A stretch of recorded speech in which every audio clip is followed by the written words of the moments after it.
we want to have an interactive event because we saw that there is too less networking, and we want to put everybody who's participating together to establish new contacts. And that was very well deserved by the industry in the first two editions already. There was like, I've never experienced that in the past, because after the first edition, we did a kind of re-meeting during Euroguss 24 in Nuremberg.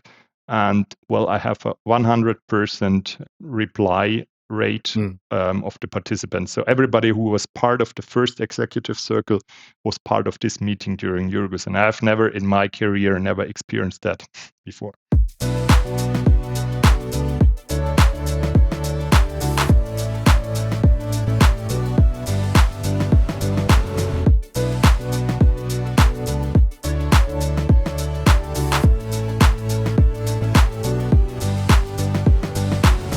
Hello and welcome to the Gold Casting Podcast, your voice in the die casting industry. Today we are super happy because we have an episode about the executive circle.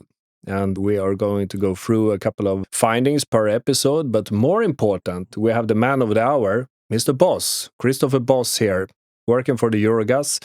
And he will give us his insights, his views, and also talk a little bit about the future of the executive circle. So welcome, Mr. Boss. Thank you.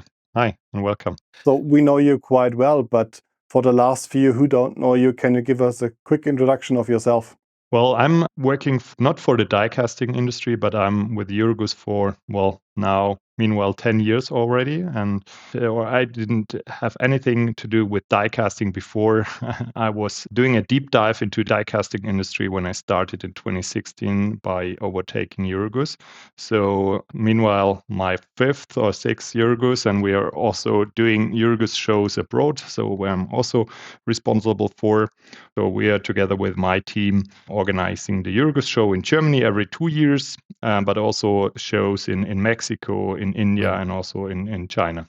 And now you have the Euroguss 365 as well, right? Yeah, that's also something we started already in 2017 already. It was, at that time, it was called Spotlight Metal, because we saw that there was no international content marketing platform for the whole die casting industry. And we saw a chance in that. And then we renamed it, or we rebranded it in 2022, and we included it in the Euroguss Brand. Yeah, and we are doing lots of content together with you as well under that brand.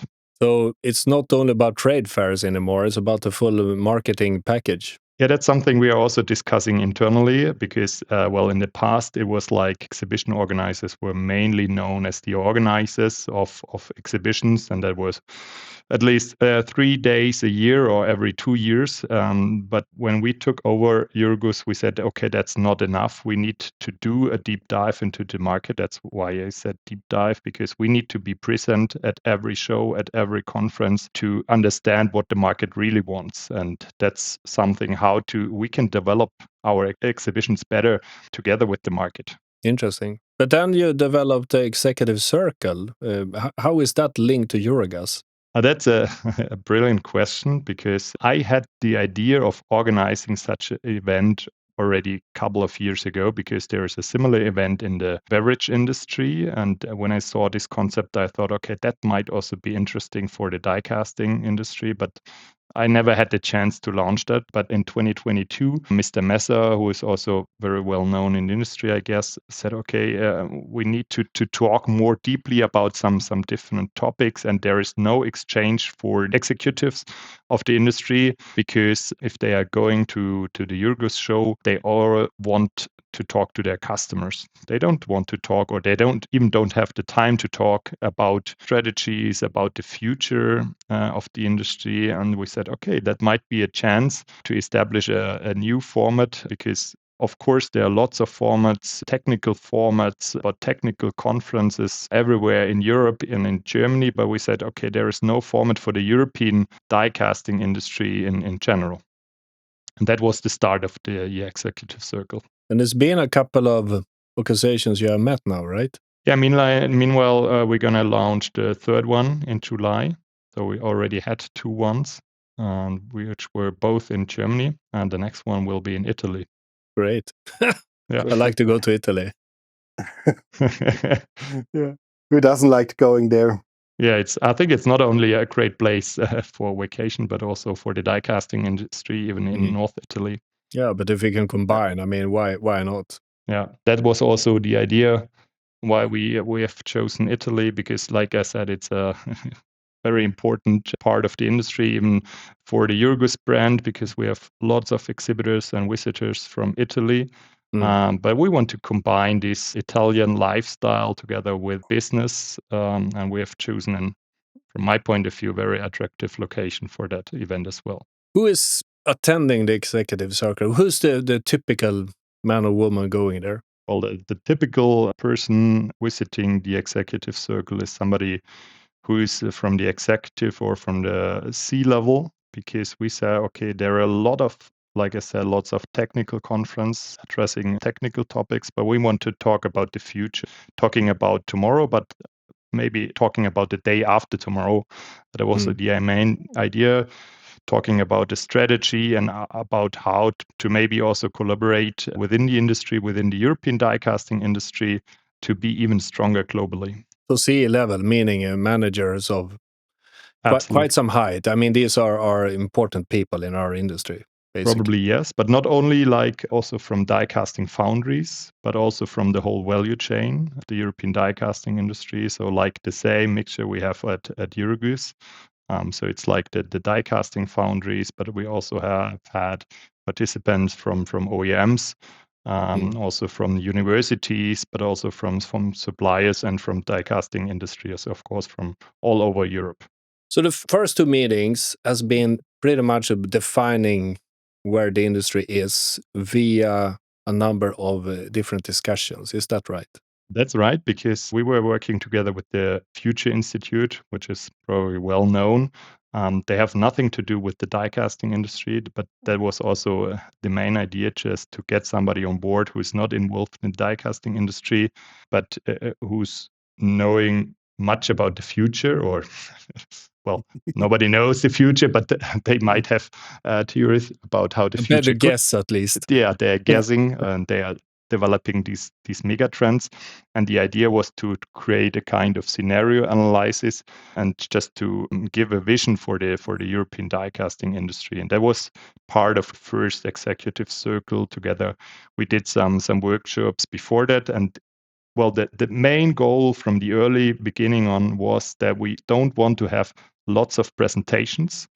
We want to have an interactive event, because we saw that there is too less networking, and we want to put everybody who's participating together to establish new contacts. And that was very well deserved by the industry in the first two editions already. There was like, I've never experienced that in the past, because after the first edition, we did a kind of re-meeting during Euroguss 24 in Nuremberg. And well, I have a 100% reply rate of the participants. So everybody who was part of the first executive circle was part of this meeting during Euroguss. And I've never in my career never experienced that before. No, that's impressive. That's impressive. But also what you mentioned is like, I haven't been in the first one, I've been in the second one. And it was really, we got a keynote presentation from someone outside our industry talking about various things. Quite a great presentation. And then the next presentation was the result of our workshops, presenting our own work to everybody else. So rounding it all up. And as you said, there's a lot of discussion. And I think it's now the time to dig into the topics that we had discussed during these meetings, and starting with the first one, which is leveraging of cooperation. That's something we discussed with Benny Jung in the first podcast. And the key takeaways there were the need for visibility, rethinking perceptions, establishing collaboration throughout the value chain. And I think there has a lot of things started.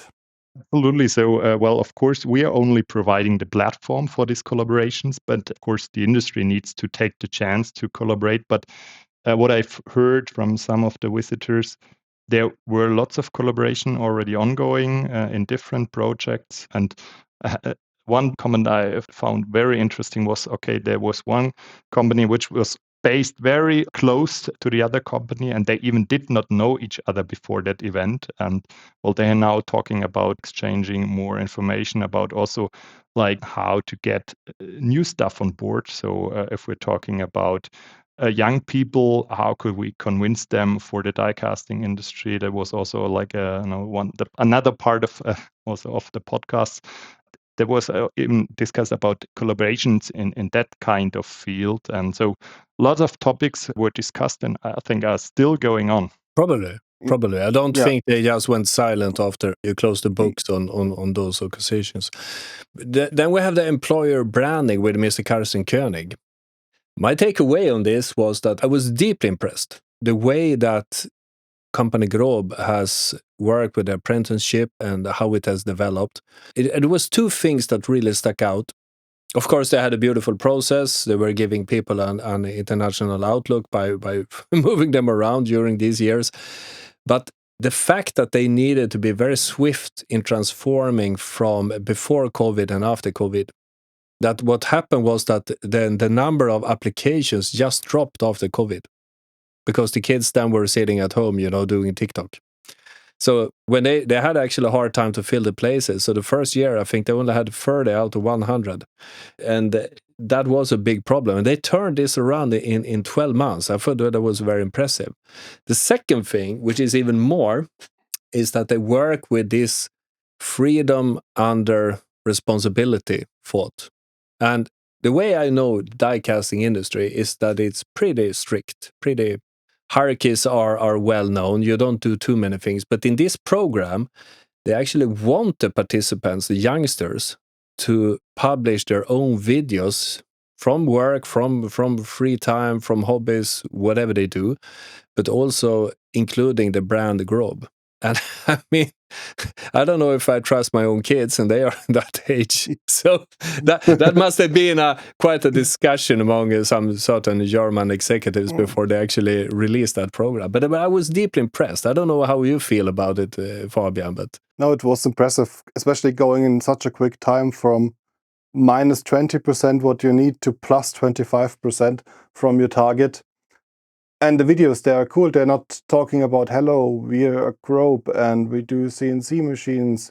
No, they're talking about like a day in the life of, and taking the people that are watching, are interested in internship through the daily lives and what they can expect. And they're very cool made videos, and they're also on YouTube. Yeah, and especially like Eric Miller is saying, we were getting to him, that to reach the youngsters, you have to be on other platforms. You cannot be on Euroguss. To get them into work at the Euroguss, you actually need to start a TikTok. And it was so interesting to understand that they realized that these videos shown by 17-year-old people are actually selling in the company Grob to the next generation, those being 15 when they watch it. Very smart, very, very impressed by it. Absolutely. The one comment on that, because Euroguss, even if it's the world-leading platform for the die casting industry, I would say 90% outside of the industry, or even if it's 99%, they don't know the brand Euroguss, and even they don't know the die casting industry as well, because they're not part of the industry. And that's part of the problem of the employer branding, that, well, the die casting industry, like you said as well, is not very visible outside of the own industry and outside the own bubble. No, especially the only perception everybody has of a foundry industry is some guy emptying out the converter, sparks flying everywhere. And yeah, that's if you're making raw iron, you have that. But everything else, especially in high pressure die casting, has nothing to do with flying sparks. Maybe in the maintenance departments if they're preparing a weld seam, but that's it. But honestly speaking, that was also my picture of the foundry and die casting industry, because I was part of this 99% not knowing die casting before I started with Euroguss. And when I was informing myself about Euroguss, that was my first contact to the die casting industry. But before that, I have never heard about this process as well. So I was also having this picture in my mind, which I maybe have seen somewhere, I don't know. Yeah, you see it constantly, even today. That everything was foundry, and then you have flying sparks, and because somebody thought this might be impressive, maybe, I don't know. Yeah, a little bit too much Lord of the Rings, I would say. But it's not the picture you can sell yourself, or you can sell in industry to the young generation, I would say, because it's also Exactly. not the real picture. No. Meanwhile, I've visited some die casting foundries everywhere in the world, and that's absolutely not the die casting process. No, they are highly technologized. You have in many foundries, you have white floors that are clean, Yeah. and people walking around with laptops and tablets to check up on the processes. So that couldn't be more far. Yeah, and that's Yeah. exactly the picture the industry should publish about itself in the future, not building up pictures which are not part of the industry and No. have never been part of the industry. More IT sector and less Lord of the Rings, I would say. Yeah, yeah. Which leads us a little bit to the next thing. We had one theme called joint presence as a USP, a unique selling point, with Mr. Rafael Heilig.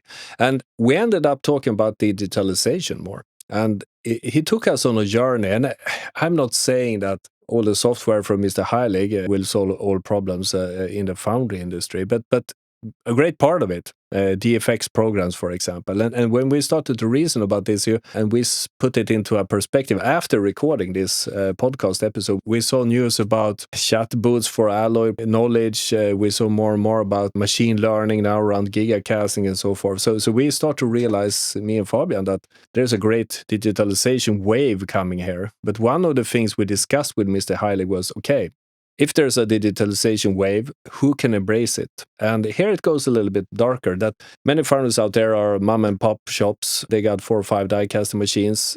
The IT knowledge and how to actually get in and use software in a company like that is limited. So maybe this is more for the mid-size and the big guys. But anyway, very, very interesting. And especially in the light of trying to safeguard the productivity for a gigacasting plant, for example. I mean, you need 60 shots an hour. Do you do that with a couple of guys making 40 years in the industry that can smell and hear from the sound that it was a good shot? Maybe you need some more machine learning, some more DFX, more digital support, a more seamless information exchange between you and your customer and your surroundings. So a lot of blah, blah, blah from my side. But if you listen to this, talk to Mr. Heilig in the next Euroguss if you have the time, or dig into it, because I think this is coming in our industry, and it will be pretty fast, this transformation, I think. And the guys who can benefit from it will probably have a better margin at the end of the day. Yeah, absolutely. I think what we also have to add to that the die casting industry as itself is quite small in market volume for software companies. So we have to make these softwares that make a better production ourselves, because there probably won't be a software company doing it for us. And that's what collaboration is also at again for, that having a joint platform that can develop that and distribute it then among the foundries, among all the people involved. That's something that makes an USP. And that could also be maybe a chance to be more visible. If you be as a smaller industry, maybe you can be also quicker in implementing such tools as artificial intelligence in your processes, about talking about, because we, as you know it better than me, the die casting firm, they do have lots of data about everything they do. And from my point of view, it's not very much used at that time, but that could be a chance to be a kind of trendsetter in that way as well, because there's like maybe some small or mid-sized companies, they can decide quicker than huge companies as well in some kind they of could be more agile. I think you're right. And if you look at the die casting machine, push in 20 factors and you have 4 million data points per year. So I mean, after 1 year, you have a big pool of results you can use. But it's not only about having this data, but you have to use it as well. Oh, yeah. Yeah. And then it's also about managing the expectation that it will take longer than 1 quarter to figure out each parameter, the correlation with everything else, if it's a good or bad shot. Just start working on it and see what additional data you need and how to qualify and implement that. And just maybe a quick spoiler on that for the next executive circle, because we will also have a workshop about AI and how to implement these AI tools very quickly in your processes in your company. Oh, That we're interesting. going to have a 90 minutes discussion on that with somebody who's not from the industry. So it's not a software company we all know in the diecast arena. It's somebody, probably he's coming from sports. So it was a former professional handball player, and he's now having founded different companies in the digital sector and also in the AI sector. And he's giving a intro about how mid-sized companies be even better using AI in their process, even if it's a sales process or whatever. So we're gonna find out what will best fit to the industry and how to implement that. Interesting. That's a Then I hope nice that teaser. people bring their notebooks and a sharp pen and listen, Yeah. because again, No, it's not only that's important. Where the concept is not about only about listening, but about discussing and about discussing how to make best out of this topic. Everybody is meanwhile is today talking about AI, but how can you use it for your company? And well, the point, which is from my point of view, is much more important, is about that your employees are able to use it and that they yeah. don't have the fear to lose the job or whatever. But it's the technical thing is not the big thing, but you need to use it and you need that your employee follow your strategy on that. Yeah, especially everybody's using AI in his private life, even if it's on the phone, and all the softwares that you're gonna use for your foundry have to be on the same level. So the custom design, app design, that's something that will be more critical in that transformation, and the change management implemented with that. Absolutely. It's about change management, and I think it's a change process. And I think we're going to have a good discussion about that on the next executive circle as well, of course. Well, I'm happy that you spilled that bean, because I think this is going to be highly interesting for many people. Absolutely, because everybody's talking about it at that time. Yeah, but it's everybody's talking, everybody's curious, but then it comes to when to roll up the sleeves, and start to work with it, and who in your organization to embrace it, what to use it for, how to use it, how to trust it, how to fill it with data. There's so many good questions here. So I think that 90 minutes discussion session you will have will be probably very, very valuable for people. Absolutely. I hope so. Then we went on with industry marketing with Eric Miller, and I know Eric since before. He's a great thinker. He's a coming guy in many respects, and it was a vivid discussion. And it ended up pretty much about, okay, if we need to market things, why should we continue to sell to the same companies that we have known for 30 years? But we have so many newcomers, and how to actually do business. And he's so easy to challenge with new applications, new customers, new companies to work with, where he's apparently putting his focus. And this was very, very, very interesting. But he was a little bit critical also, and I shared this, and I said, well, European die casting industry, we have never needed to be good in marketing because everybody knew where to go for a new shock tower. Now, things have changed, and you actually have to start to do marketing, and not only getting a new brochure for a nice trade fair, but also doing the digital stuff and the homework around it, and especially videos, platforms, all that thinking. That was what I took away from that discussion. I don't know how you feel about that, Fabian.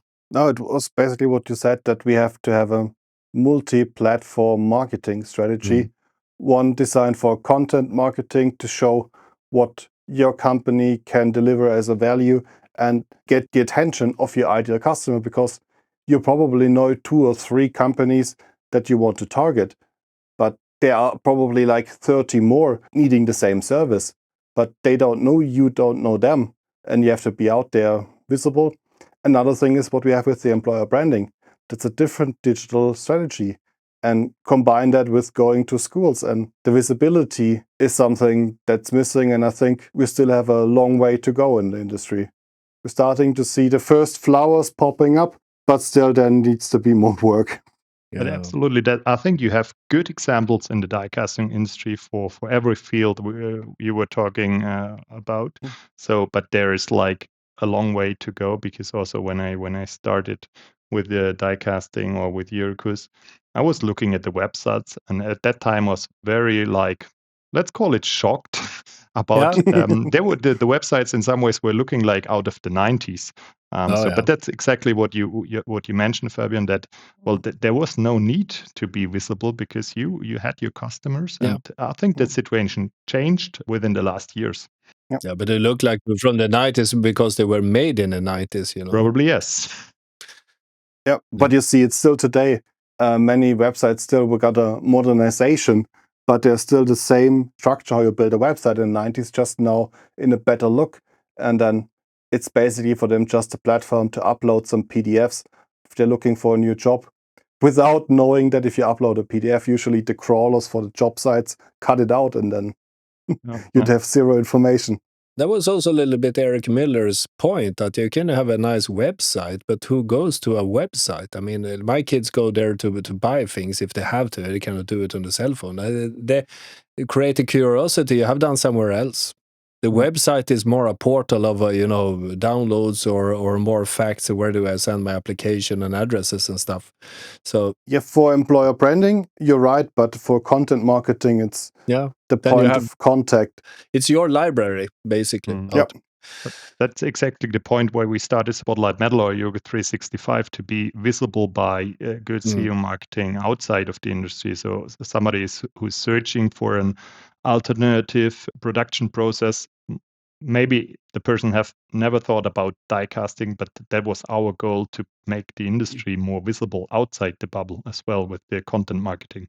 Which is a good thing, because if we sometimes in our daily work feels that there's a lot of ignorance in the die casting industry, try the purchasing side. If you meet designers where you explain a draft angle, you meet designers that you more or less educate them on why there's different alloys. Believe me, so that website can be extremely important, and also, of course, Euroguss 365 and all these contact platforms that we can have for the future. Speaking about the ignorance and the purchasing side, we had a very interesting discussion with Mrs. Katrin Grebe. And this was, now we're going a little bit dark again, OEM as a part of the value chain. And could easily be a discussion a little bit whoopsie-daisy where everybody's happy, everybody's smelling good. And she was pretty straightforward and said, yeah, there's two stages in a product development. First, you have the conceptual thing where everybody's happy, you are pushing in a lot of hours, and you're supporting and you're giving consultancy to your customer. And then it's handed over to the purchasing quality department, and you enter phase 2.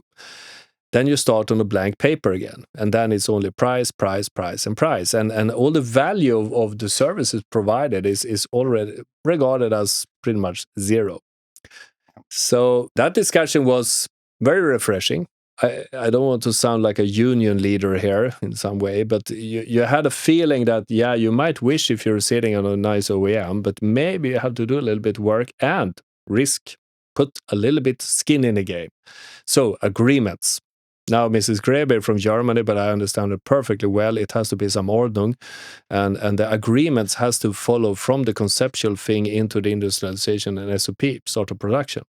And she claimed actually that Asians are a little bit more far ahead of us because they have their in the culture that they appoint some certain suppliers and they start to discuss, and then finally they get nominated, basically. Interesting discussion, but a little bit darker, a little bit sharper, but very, very valuable for me at least. Yeah, we can definitely also add to that especially in the conceptual phase, you're getting in all the knowledge and then it goes out to the cheapest, because now the part is actually producible. And to protect that knowledge is the key thing if you want to have a local supplier industry. And there is a very terrible outlook on our OEMs currently. If you see the sales volumes, the cars are way too expensive if they're produced in Europe, and then the level of amenities and the software is in a terrible state. You're even happy if you buy the base model, you get a steering wheel. And then it's double the price from the Chinese car. Yeah, very much. So there is really a need for that collaboration, but the contracts are not there to support that. Yeah. And it's also, about that. I was having or following these discussions about, everybody's talking about the past in that way, how it worked in the past, that there were close collaborations with the OEMs, especially with the German OEMs. But I think we see lots of new brands also coming to Europe, and this is a challenge for the die casting industry. And you were saying that as well, how to be visible, how to get in contact with those OEMs. They are, of course, from my point of view, they follow a clear strategy, and we or the die casting industry have to know this strategy and have to be part of this strategy and have to become partners to these new brands. Yeah. But for being a partner, you have to first come into the eyes of the other side, and then for that you need an active business development, which is something which you have to do publicly. Not easy. It's not the typical German way to talk about yourself in a very positive way about selling yourself, but that's sales. Everybody who's doing sales know that. But yeah, some of the companies, I don't know if they have active sales or if it's more or less like, I don't know. It's about waiting for the customers. No, but the marketing is actually the opposite. It's not talking about yourself. It's talking about the benefits you bring. So what the other one wants to hear. And that's also quite a shift that not many already have done, because you want to be on the other side's ears and not just, hey, we are the best. We have so many die casting machines. The other side just knows, what is a die casting machine? Yeah, you're not meeting somewhere. You don't meet on a common base. And well, that you have to know the needs of your exactly counterpart and communicate how you can fulfill them. And that's a totally different communication when in comparison to, hey, we have that many machines and we can do 12 different alloys. And the other say, yeah, okay, but I have a part here. I don't know. How does it fit? Yeah. And that's what we experienced as well. We did a kind of student day during Euroguss 2024, and we invited around about 200 students from all over Germany. And not all of them were part of the die casting the foundry courses. So we invited also some students from technical studies. And we have planned a keynote from Professor Röhren about not really about die casting, but some of them, they even didn't know die casting as a process. And so we had to start at a very early stage just to explain what die casting is. And that they were not in the first semester. They were already studying for 2-4 semesters. Yeah, also if casting is just add-on on a mechanical engineering degree, it just covers a few weeks of lectures, then it's probably, or I heard it many times, it's just based on knowledge you had in the 90s that you can do high-pressure die casting. Yes, you can do it on small machines with brittle alloys. Yeah, that was before 1994. It's now 30-year-old knowledge. But it was copied on because, there was no other information out there. Yeah. And that's what at one point what Martin Lagler from Bühler said. That was because that is staying in my mind since he said it, because he said the first time die casting was really in general press was when Tesla used these die casting machines, or was not inventing, but was using the giga casting for the first time. And that was like a kind of marketing coup for the whole industry, because since then, there are like also influencers on LinkedIn talking about giga casting, and that helped the industry in some ways to be more visible, but that was not generated by the industry itself. So it was done by somebody who hasn't been part of this industry before. Yeah. A tech billionaire in California, off you go. But I actually follow these influencers on YouTube, and I must admit they're doing a very, very good job. But they're helping the industry as well. Yeah. Yep. Yeah. They're educating both purchasers and sellers. One thing to sum up a little bit is that I found a determination, a sense of let's get shit done when we did the interviews. No one was whining. Everybody was, okay, we need to fix this. And I thought that was very, very energizing. So pretty much looking forward to next level of this executive circle. It was really let's do something, let's take initiative, and not let's write some letters to our politicians. No. There was really the vibe, let's do something. And that was cool. And now you can continue stuff on. So, Mr. Boss, Executive Circle 3.0 then. Is there something you can share with us besides the artificial intelligence and machine learning session? Sure, absolutely. So I don't want to do too much promotion about that because you have to experience the vibe of the executive circles way, and Fabian already did, and I think he was influenced by the event. Well, like I said, the idea is not having too much speeches. The idea is to get or to shape a platform where the industry can meet and discuss about strategies. And well, in the first two editions, we have talked a lot about the future of die casting, and we have had experienced the wish from the industry to be a little bit more concrete, but not to be too concrete on technical details about talking the latest developments in alloys or whatever, or in machinery size. And so we took the topics you were also discussing in your podcasts, and well, we're going to have one keynote, which might be from Professor Dudenhöffer, who is probably well known in industry because he's not talking about die casting, but he's also talking about the future of cars and about the future of automotive globally. So he's going to share some insights about, well, also maybe about new brands in China, because I think, as far as I know, he's also very familiar with the Chinese market. He's going to give an update about what is going on in the automotive industry right now. And then we're going to have different workshops on topics like industry marketing, on employer branding. We're going to have somebody from Roland Berger there who is talking about the employer branding and how to get people on board. Then we're going to have somebody from Vogel, which is a big partner media house in Germany.